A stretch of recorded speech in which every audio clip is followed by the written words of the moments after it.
Hey everybody! Today we are going to learn how to use the aggregate function in Excel so you can calculate totals, averages, and more without errors breaking your results. This is super useful when your data contains errors, hidden rows, or filtered data. First, click the cell where you want the result to appear.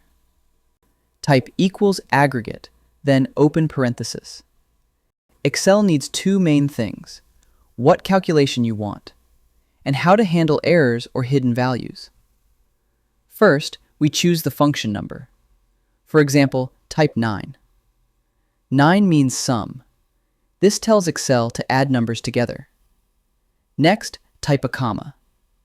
Now we choose the option number. Type 6. 6 means ignore error values. This is the key difference from the normal sum function.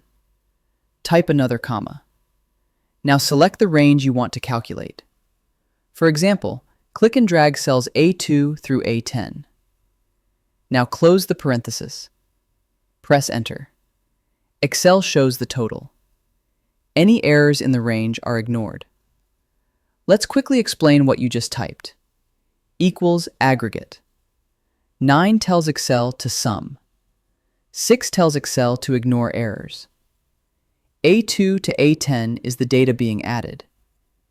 You can change the function number to do different calculations. Once you learn it, you'll stop worrying about errors ruining your totals.